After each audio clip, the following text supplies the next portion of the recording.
Okay, so my background, I grew up in a small suburb of Seattle. Then I moved to Las Vegas for high school. I started doing theater and on-camera acting classes in Vegas. Oh, I didn't know you lived in Vegas. I did, yeah, in Summerlin. I actually loved it there. It was a great place to go to high school, and still do everything, that's legal and not criminal. It's still a fun place to be. So when I turned 18, I was like, all right, sure, I go to college, UNLV, and get a major in theater, and what am I going to do with that degree? And so I talked to my acting coach, and he said, you're 18, LA, girls in the earlier years definitely have a better chance of kind of getting the starlet roles. And so he said, just go out there, start to audition and get, education in street smarts. And so I moved out to LA when I was 18, not knowing a soul in town, and lived there until I was, I think, 23, and pursued acting and realized I learned a lot of things, but realized I wasn't a good actress, which is fine, because I think, everything works out for a reason. But, I got kind of pigeonholed in horror films and died a lot, and I had a good scream, so I was proud of that. But was in a lot of horror films and had fun, but, I wasn't good. So, but what I really enjoyed about acting, like the reason why I got into that, and I don't think this is true for all actors, but the reason I got into it was because I loved seeing this rawer side of real people and their stories that you don't usually get to see in, in prim and proper kind of, filmed things like this, or, big interviews and that sort of thing.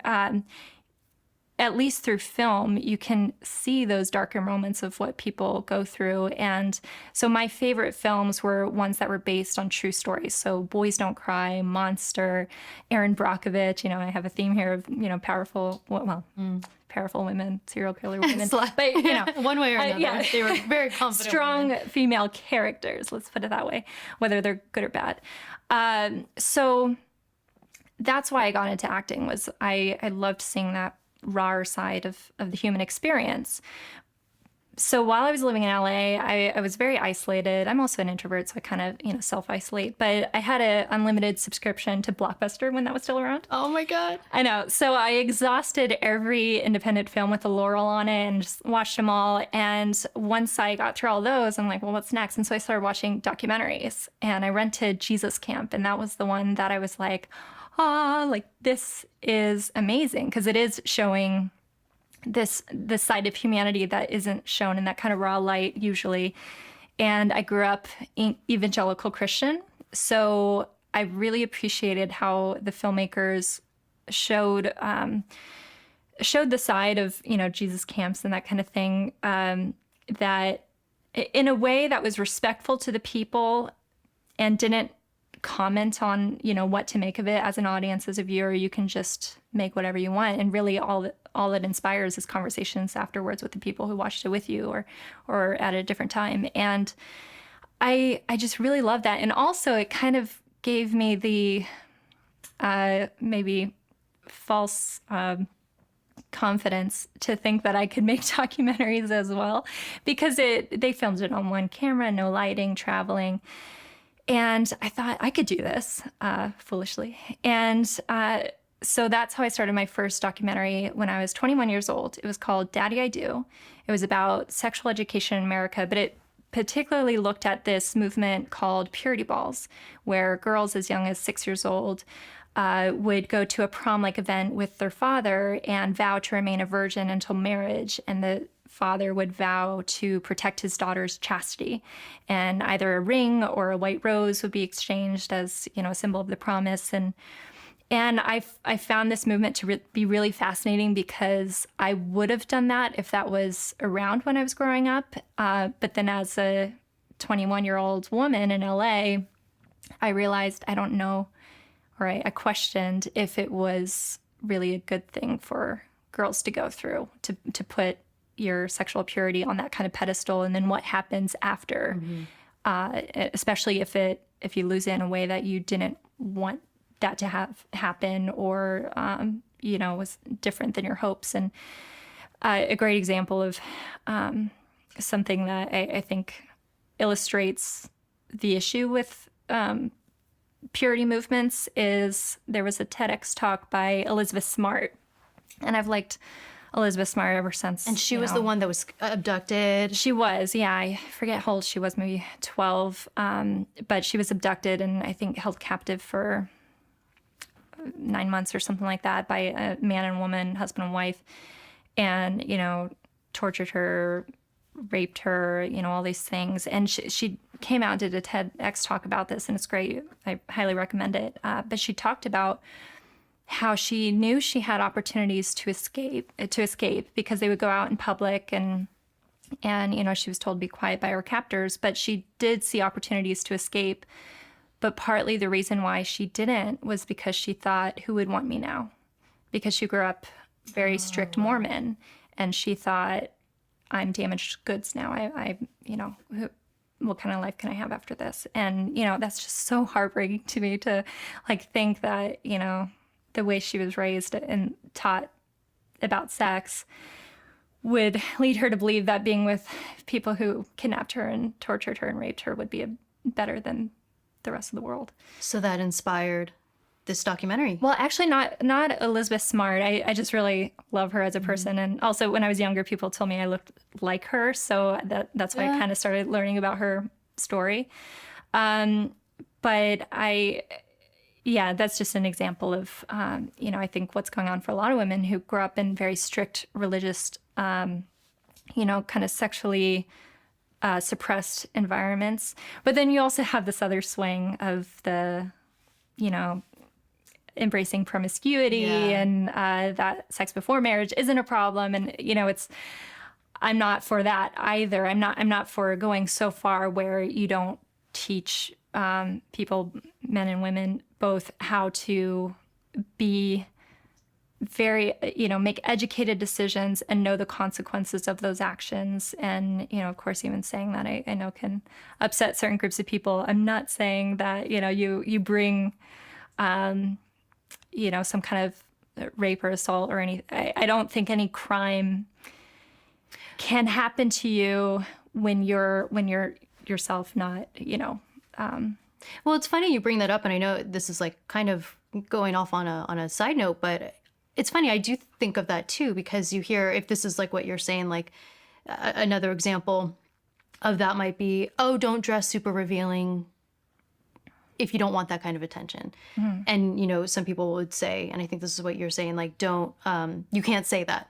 Mm-hmm. Because women should be able to wear whatever they want without any type of repercussion, which, of course, I totally agree with. But then I've also thought, would we be okay with a man walking around with his thing out? Yeah. Or wearing, those weird thongs or whatever? No, I wouldn't be okay with that. Yeah. I'll be looking. Yeah. And that's, when we talk about gender politics, because that's really, the area that I'm really interested in, and all my work's been around that. Gender politics in general is what I've come to understand since the Red Pill is you have to look at the bigger picture. And something that really commonly helped me throughout making the Red Pill was reversing the genders in your mind for any scenario and asking yourself, would that fly? Would that be okay? And so your example is perfect that, would we say that women should be able to wear whatever they want and whatever happens to them, is society's problem that they didn't ask for it by dressing that way. But, what would happen with, a guy burying himself in a professional situation or atmosphere. So, I think it's, if we're talking about equality, we should then include every demographic and wonder, would that be okay in certain scenarios? And with feminism, because I was, a feminist for 10 years. And then after making the Red Pill, I revealed that I no longer consider myself a feminist. And it was because the blinders were on towards women's issues and not, looking at the broader scope of what's going on. So, I think looking at women's issues and girls' issues, which are still near and dear to my heart, is important, but we do need to open up the frame. So when did you decide to make a documentary about the men's rights activist? So my first film was Daddy, I Do, about sex education and purity balls. Second feature documentary was called The Right to Love, An American Family, which looked at gay marriage, a gay couple in the San Francisco Bay Area and their 2 adopted kids, and they were legally married. And so the film came out before same-sex marriage was legalized across the nation. So that came out in 2012. And then I went through this period of like, okay, what do I do next? And there was even a point where I was saying I was never going to make a film again. I was submitting my resume to being like video content creators for Facebook and different Silicon Valley. Well, because I hadn't yet, even after those 2 feature films, I hadn't become a professional full-time filmmaker where I could make ends meet just by making documentaries. I mean, documentaries are really the charitable genre of filmmaking. You know, it really has to just be a passion project that you're willing to pour your blood, sweat, and tears into without knowing if it'll ever make a return, let alone support your life. I hadn't found, financial stability yet after that work. So I started doing commercial work. I did a documentary commercial series for Xfinity Comcast, and that was a lot of fun. It was about a 7-year-old blind girl who watches and enjoys but enjoys films. And so they wanted to recreate her version of The Wizard of Oz that's in her mind on a soundstage. And so I did their documentary series for that. I directed it. So that's called Emily's Oz. And I did a slew of other short projects. I did a little infomercial thing for the International Museum of Women, and did a short film project about getting girls into STEM education. It was called The Story of Goldie Blocks. It was a toy that was developed to kind of be like had the benefits of Legos, but be attractive to girls. And so you were very much in women's issues. Yeah. And I mean, I still, love empowering girls, and because, that's what I wanted and needed when I was growing up because I was very ambitious, but I was also insecure of, what could I do? And I do think there's some truth to, if you see it, then you can be it. So, I always really admired strong, powerful women and when I was growing up, and I wanted to become that. And, I've always been very career driven. So getting back to your question, how did I start a film on the men's rights movement? I went through this period where I was like, I think I should just get a standard 9-to-5 job and call it quits on the documentary thing. And there was just a little part of me that thought, okay, I just have a little more steam in me. What about another film? And, in all honesty, I thought, I was watching the other documentaries coming out at that time. There was one called Marwin Call, that won a lot of awards at festivals. And I watched another documentary called Love Me, Love My Doll, which is about these guys that have like sex dolls that they take care of. And it was really interesting documentary because you could tell that they have these dolls as like a relationship, an intimacy part rather than just the physical act. And, so they're caring for it and talking to it like it's their... Wasn't there, didn't Ryan Gosling do a movie? Lars and the Real Girl. I didn't see it, so I don't know if it's the same. I just know it was about a doll. Yeah. So there was a documentary called Love Me, Love My Doll. And so anyways, around this time, I was thinking, well, what makes a really compelling, interesting documentary? And I was thinking about these films and how they're just really beautifully shot, but they were about these kind of uncomfortable things and kind of undergroundish type communities. Yeah. And, and then the characters really just became the stars of the film because they were so different than the average person. And it made you not want to turn it off, not want to look away because it's just so fascinating. So I knew I wanted to find something like that that's just a little bit uncomfortable. But I also, love gender politics. And also around the same time, for a while, I was thinking about making a documentary about rape culture because well, and I talked about this in the Red Pill, but there was a story in Steubenville, Ohio, about a girl being sexually assaulted on camera, and photos of this at a, I think she was, in high school, but it was at a party. And that was just so infuriating to me because, the press was saying, well, what was she wearing? Why did she drink so much at that young of age? She shouldn't be drinking at all. And why did she go with a bunch of guys she didn't know with leaving her girlfriends behind? And oddly enough, side quick tangent, I went out to dinner with my boyfriend at the time, who's now my husband. And I brought up the Steubenville rape case. And this was before I started making the Red Pill. But I brought it up to him, and he started asking those questions. Well, why was she drinking so much? Why did she leave her girlfriends at the other party to go with a bunch of guys she didn't know to this other party and be the only girl without a buddy system?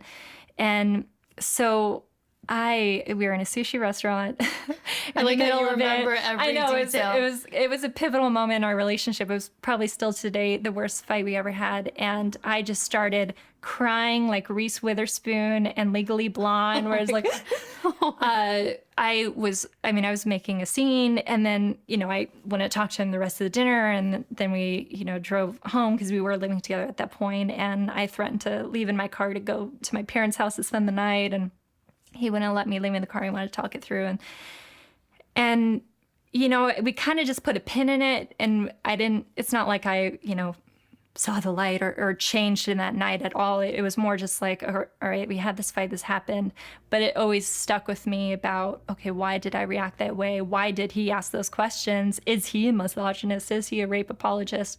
Because from the feminist perspective, rape culture is a culture that condones or accepts rape, men raping women, and that's the feminist perspective. And so, I started to ask these questions: is my boyfriend that I love, that I want to marry, what feminism has taught me to fear, and we had more conversations, and he told me, of course not, I'm not condoning what those guys did to her or that she's asking for it, but, you do have to, just like guys have to be aware of their surroundings when they're walking down a dark alleyway at night. And actually, robbings and homicides, men are far more likely to be victims of, robbing or at gunpoint and things like that. So, I started to try to expand my mind and see his perspective, but that's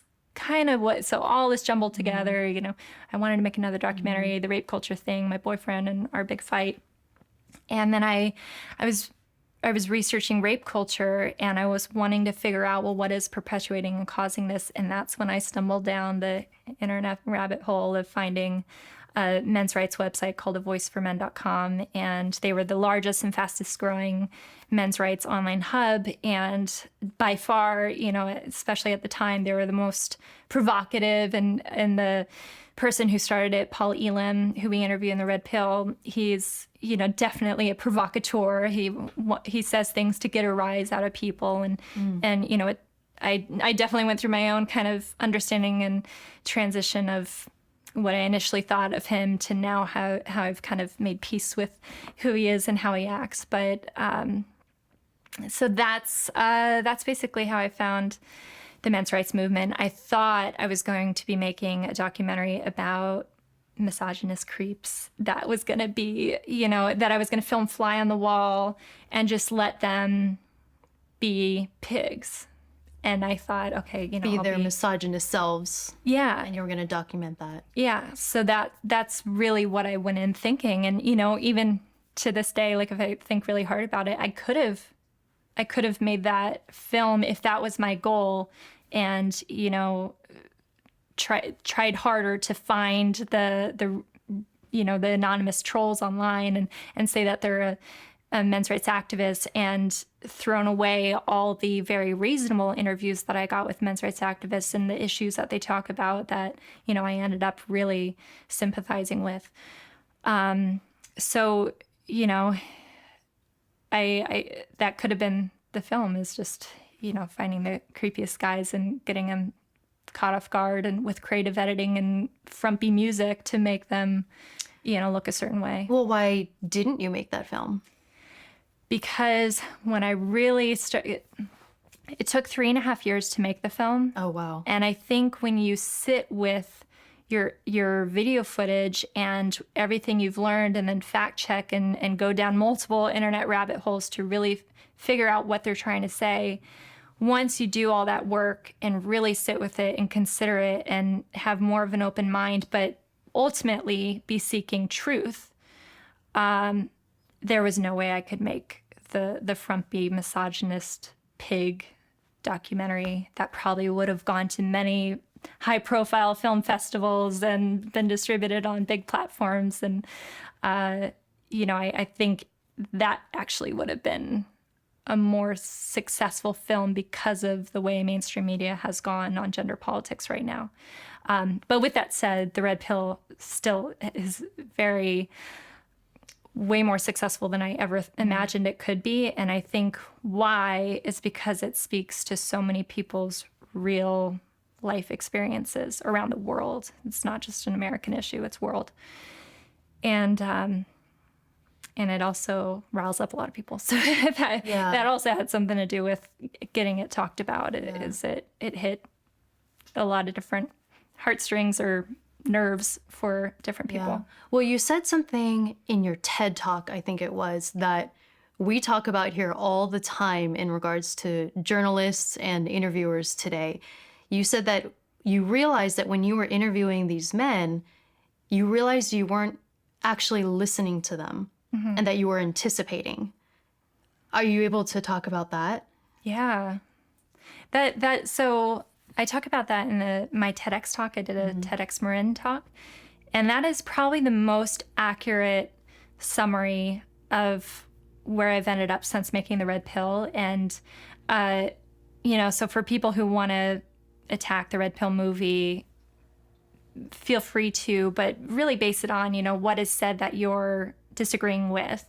But if you want to attack who I am as a person, then watch my TEDx talk first and tell me what you disagree with about that, because that's really my summary of my beliefs now. But yeah, I realized when I was making The Red Pill that every interview I entered with men's rights activists, I was trying to get them to say something that would lead to that frumpy misogynistic pig type documentary. And, I wasn't pushing for it, or I wasn't going to do anything that would, try to get them to say a few words that I could then edit later to make it sound like a sentence that they hate women or want to turn back the clock on women's rights. Because in actuality, all the men's rights activists I met, none of them want to go back to the 50s or take away women's right to vote or women's right to own property or get an education. None of them want to take that away. So I think that's, a big misconception that's, kind of doctored up by the media to make people fear them. And actually, a lot of them were pro-choice. A lot of them, some of them started out as feminists and then became men's rights activists because they saw a need for that discussion and they didn't see it happening within feminism. So And it was so interesting because when you said that, when I heard you say that, I immediately thought of that interview with Jordan Peterson and what was that other interviewer? Kathy Newman. Yeah. I was like, saying, yeah. Yes, and I was like, that was literally the description of what I think why that interview went so viral is because it was an interviewer who had already anticipated what he was saying, which is not what he was saying. Right. So I thought that was so interesting that you recognized that in yourself. Yeah. And because I did want to, in my own feminist mind, I wanted to summarize their views as that men's rights activists believe women are inferior, or that women can't be CEOs, or that women, are only good as mothers and stay-at-home housewives. But that wasn't what they were saying at all. And their views are so much more nuanced. And that's why I think the men's rights movement and anything that goes against the feminist narrative, why it's so quickly written off or attacked is because it's so nuanced, it can't be a tweet. It can't be a meme with just, one stat without a citation. Some of the, partly what got me so involved in feminism was the start of social media. So I moved out to LA in 2004, and then around 2004, 2005, that's really when I started becoming a hardcore, staunch feminist that would evangelize to my friends. And a lot of my friends were put off that I was calling myself a feminist, and now they are feminists and hate me for doing the red pill. For not being a feminist, Yeah. But, I was definitely like a very proud feminist. And that was around the start of, I think I just got a Facebook account around, 2003 maybe. And then I think Twitter came out a couple years later, and then Instagram after that. And so with all these additional social media platforms, each one, I would immediately follow all the feminists that I admired and adored. And then they would post these memes and infographics. And that's what I think really became the the leaflet, if someone's canvassing or, a door-to-door salesman, it's like they give you a leaflet. The memes on social media was what got me to be a feminist, because I read about the wage gap, that women make 77 cents on a man's dollar. I'll ask you about later. Yeah. Without a citation, without any, link of where to find the source of that stat. And it would just be a meme, and it would rile you up. And now, I no longer see that to be, the full story. So, I think that's why men's rights activists and anyone who goes against the feminist narrative has a hard time, because it's so nuanced and you really can't summarize it, not even in a 3-minute, mainstream broadcast interview. Like, you need kind of a situation like this where you have unlimited time to go into everything. Well, in the film, you show your video diaries, like documenting your inner struggle. Like, what was that like, sorting through all of that on camera and in the middle of the filmmaking process? Well, and that's a question too, is at what point in the filmmaking process were you starting to change your perspective? Was it post or was it during filming? It was definitely during filming. God, there was a time when I counted how many video diaries I had throughout filming, and I can't remember the number now, but it was more than the interviews we had. We had 44 interviews, so I had more video diaries than that. And, let me just say, I did every editor out there a favor by not making them go through all my video diaries, because I edited the red pill myself. But yeah, because I don't want to put anyone through that torture. But I think having the video diaries is what allowed me to remember what my views were and why I thought that way, and why now my present day self, looking back on those diaries, sees that, my views weren't necessarily malicious. It was just uninformed, so it really helped me also kind of be in touch with the audience I want to reach, which is the good-hearted advocate for fairness, and in regards to gender in particular, that wants to see, justice and fairness for both genders, or all genders, however you want to put it. But so that I think that helped me think of who my audience is that I want to reach. And I actually don't know if I achieved that goal of like reaching people that are like who I was when I started making the red pill in 2013 when I was 27. Because, I think the mainstream media has done a more effective job at smearing my name and the reputation of the film to prevent people like that from watching it. And it still really saddens me to see, how many forums online of people just repeating the lies from the mainstream media about the film to make sure people don't go and watch it themselves. And so, but I do know I reached a few people like me who, started out as a feminist and really just wanted to see justice and fairness, and had no idea what was going on for men and boys, and that it is, much bigger picture. Hey everyone, thanks so much for watching the episode. If you're interested in contributing to the conversation and supporting the show, there's 2 easy things you can do. 1, click subscribe, and 2, visit our Patreon page where you get exclusive access to the Exploring Minds community.